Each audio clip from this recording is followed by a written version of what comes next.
वैर के शांत होने का उपाय। थुल्लतीस स्थविर की कथा। स्थान जेतवन। श्रावस्ती नगरी के जेतवन महाविहार में तथागत बुद्ध का प्रवास चल रहा था। वहाँ शांति और ज्ञान का संचार होता था और भिक्षु संघ के सदस्य अपनी साधना में लीन रहते थे।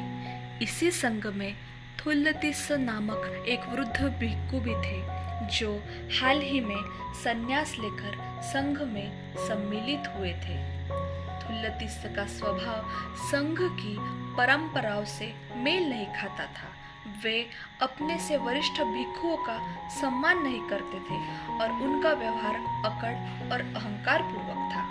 कुछ आगंतुक भिक्षु तथागत बुद्ध के दर्शन हेतु जेतवन पहुंचे। उन्हें सभा भवन में प्रवेश करते देख थुल्लतीस वहां बैठे हुए थे।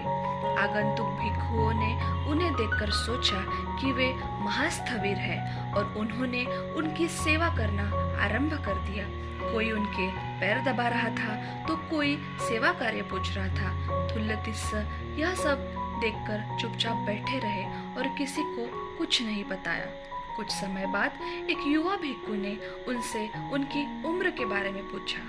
थुल्लतीस ने उत्तर दिया, हम अपनी उम्र नहीं जानते क्योंकि हम वृद्धावस्था में ही भिक्षु बने हैं। यह सुनकर आगंतुक भिक्षुओं को समझ में आ गया कि यह भिक्षु न तो महास्थविर है और न ही संघ की मर्यादा का पालन करता है। उन्हें थुल्लतीस को डांटना शुरू कर दिया, जिससे उनका अहंकार और भी भड़क गया। थुल्लतीस का क्षत्रिय गौरव जाग उठा और उनका जातीय अभिमान फूट पड़ा। तथागत से जुड़ा रक्त संबंध दौड़ने लगा। आखिर वह तथागत की बुआ का बेटा था। वे बोले, तुम लोग कहाँ से आए हो? आगंतुक भिक्षुओं ने उत्तर दिया, हम शास्ता के पास से आए हैं। यह सुनकर थुल्लतीस ने गुस्से में कहा, तुम्हें पता चलेगा कि मैं कौन हूँ। मैं तुम सबको जड़ से उखाड़ फेंकूंगा। ऐसा कहते हुए थुल्लतीस उठे और रोते हुए तथागत बुद्ध के पास गए। भगवान बुद्ध ने थुल्लतीस को शांत किया और उनसे पूरी घटना के बारे में जानकारी ली। उन्होंने थुल्लतीस से कहा, जो लोग यह सोचते हैं कि उसने मुझे मारा, उसने मुझे लूटा, उसने मुझे हराया, वे अपने मन में वैर को पालते हैं और उनका वैर कभी भी शांत नहीं होता। जो लोग इन बातों को मन में नहीं रखते, उनका वैर शांत हो जाता है। बुद्ध के इन वचनों ने थुल्लतीस को बहुत प्रभावित किया। उन्होंने समझा कि मन में घृणा और प्रतिशोध की भावना को बनाए रखने से कभी शांति नहीं मिल सकती। बुद्ध की शिक्षा ने थुल्लतीस के मन में गहराई से घर कर लिया। वे समझ गए कि वैर और प्रतिशोध की भावना केवल मन को अशांति को बढ़ाती है और शांति का कोई मार्ग नहीं है। इसी प्रकार अंगुलीमाल की कहानी भी यही सिखाती है। अंगुलीमाल, जो एक क्रूर हत्यारा था, बुद्ध के प्रभाव से भिक्षु बन गया। परंतु जब श्रावस्ती के लोगों को पता चला कि यह वही व्यक्ति है जिसने अनेकों लोगों की हत्या की थी, तो वे उस पर पत्थर और डंडों से हमला करने लगे। अंगुलीमाल चुपचाप सब कुछ सहन करता रहा, क्योंकि उसने अपने मन से घृणा और प्रतिशोध की भावना को निकाल फेंका था। धीरे धीरे लोगों को भी उसकी सच्चाई का एहसास हुआ और उनकी घृणा शांत हो गई। यह कथा यही दर्शाती है कि वैर और घृणा के बीज हमारे मन में ही होते हैं और जब तक हम उन्हें सींचते रहते हैं, वे बढ़ते रहते हैं।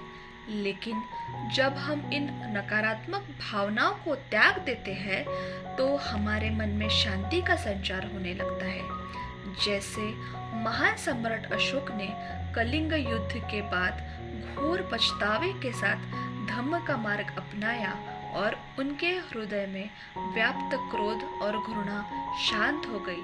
उसी प्रकार जब कलिंग वासियों ने भी अपने मन से प्रतिशोध की भावना को निकाल फेंका, तब जाकर दोनों पक्षों में शांति स्थापित हुई। इस प्रकार वैर का शांत होने का उपाय यही है कि हम अपने मन से घृणा और प्रतिशोध की भावना को निकाल फेंकें। शांति और समरसता तभी संभव है जब हम सभी को अपने जैसा समझें और किसी से भी बैर न रखे।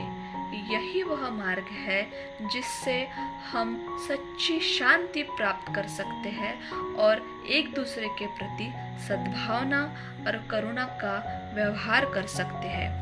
ऐसा कहते हुए भगवान बुद्ध ने यह गाथा कही, अकोच्छीम अवधीम अजिनीम अहासीम ये च तं उपनयन्ति वेरं तेस न सम्मति। इसका अर्थ, उसने मुझे डांटा, उसने मुझे मारा, उसने मुझे जीत लिया, उसने मुझको लूट लिया। जो ऐसा मन में बनाए रखते हैं उनका वैर शांत नहीं होता।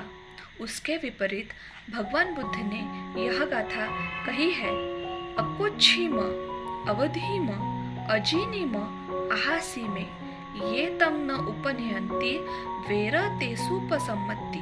इसका अर्थ, उसने मुझे डांटा, उसने मुझे मारा, उसने मुझे जीत लिया, उसने मुझको लूट लिया। जो ऐसा मन में नहीं बनाए रखते हैं उनका वैर शांत हो जाता है।